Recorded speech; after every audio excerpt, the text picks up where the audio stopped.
যুক্তরাষ্ট্রের আন্তর্জাতিক সহায়তা সংস্থা ইউএসএআইডির বাংলাদেশের রাজনৈতিক পরিকাঠামো বা পলিটিক্যাল ল্যান্ডস্কেপ শক্তিশালী করতে দেওয়া $29 মিলিয়ন তহবিলের যৌক্তিকতা নিয়ে প্রশ্ন তুলেছেন যুক্তরাষ্ট্রের প্রেসিডেন্ট ডোনাল্ড ট্রাম্প। তিনি বলেন, তিনি কেন বাংলাদেশ ও অন্যান্য দেশের পরিস্থিতি নিয়ে মাথা ঘামাবেন। ভারতীয় সংবাদ মাধ্যম টাইমস অফ ইন্ডিয়ার প্রতিবেদনে একথা জানানো হয়েছে।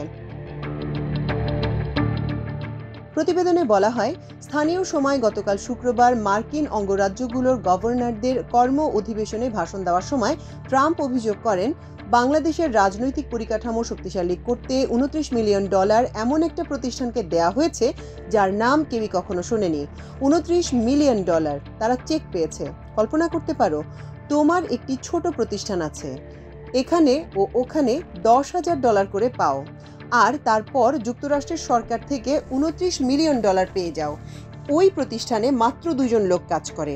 আমি মনে করি তারা খুব খুশি, খুব ধনী হয়ে গেছে। শিগগিরই তারা একটা নামকরা বিজনেস ম্যাগাজিনের কভারে চলে আসবে, কারণ তারা বেশ সফল। ট্রাম্প আরও বলেন, $29 মিলিয়ন বাংলাদেশের রাজনৈতিক পরিকাঠামো শক্তিশালী করতে পাঠানো হয়েছে।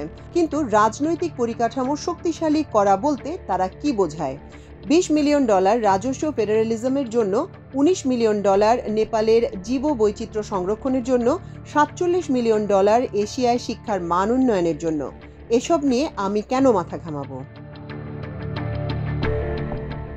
সম্প্রতি মার্কিন ব্যবসায়ী ও টেসলার প্রধান নির্বাহী ইলন মাস্কের নেতৃত্বে ডিপার্টমেন্ট অফ গভর্নমেন্ট এফিসিয়েন্সি ঘোষণা দিয়েছে তারা মার্কিন সরকারের বিভিন্ন সংস্থায় ব্যয় পর্যালোচনা করছে। ডিওজির দাবি, বিশ্বের বিভিন্ন দেশে consortium for elections and political process strengthening এর জন্য $486 মিলিয়ন ব্যয় করা হয়েছে, যার মধ্যে $21 মিলিয়ন বরাদ্দ ছিল ভারতের ভোটার উপস্থিতি বাড়ানোর জন্য।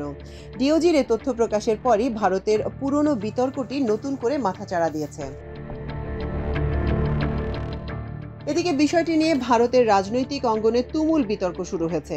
বিরোধী দল কংগ্রেস এবং ক্ষমতাসীন বিজেপি দুই দলই এটিকে ভারতের নির্বাচনী প্রক্রিয়ায় বিদেশি হস্তক্ষেপ হিসেবে বর্ণনা করেছে।